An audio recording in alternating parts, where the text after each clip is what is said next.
कोईपण पंजाबी शाक होय छे तेमां ग्रेवी मोस्ट इम्पोर्टન્ટ होय छे। ग्रेवी जो तमारी सरस बने छे तो शाक तमारुं खूब ज सरस टेस्टी बनी जाय छे। तो फ्रेंड्स, आज हूँ तमारा माटे पंजाबी शाकमां आपणे ग्रेवी कई रीते बनावी तेनो सरस मजानो विडियो लईने आवी छुं। तो विडियोने एंड सुधी जरूरथी जोजो। आ रेसिपी खूब ज इजी पण छे अने आ रेसिपीथी तमे कोईपण पंजाबी शाक सरळथी अने फटाफट बनावी शकशो। तो चलो फ्रेंड्स, विडियोने स्टार्ट करीए।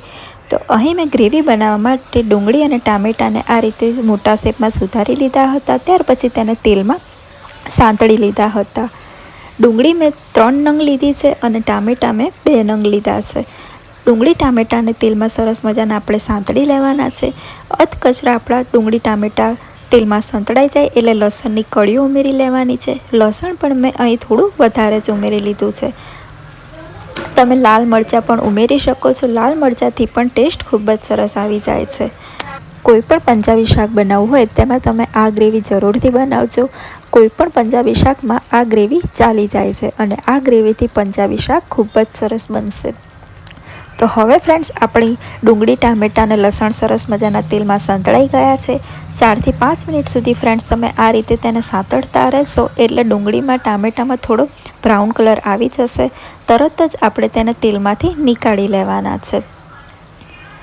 ધીમા જ ગેસે મેં બધા જ વેજીટેબલને આ રીતે સાંતળી લીધા હતા। હવે ત્યાર પછી તેને તેલમાંથી મેં નીકાળી લીધા છે। હવે થોડીવાર આપણે ડુંગળી ટામેટાં લસણને ઠંડા થવા દેવાના છે। ત્યાર પછી તેને મિક્સર બાઉલમાં લઈ લેવાના છે। તમને જો ગરમ મસાલા પસંદ હોય તો તમે લવિંગ મરી પણ તેલમાં ઉમેરી શકો છો અને તેને પણ તમે ગ્રેવીમાં લેશો તો પણ ખૂબ જ સરસ મજાનો ટેસ્ટ આવી જશે।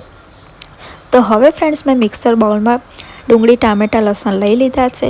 તમે જો લાલ મરચું હળદર ધાણા જીરું પણ ગ્રેવી સાથે ઉમેરી દેશો તો ગ્રેવીનો કલર ખૂબ જ સરસ આવી જશે। પણ અહીં મેં એકદમ સાદી જ ગ્રેવી બનાવી છે એટલે મેં મસાલા તેમાં ઉમેર્યા નહોતા।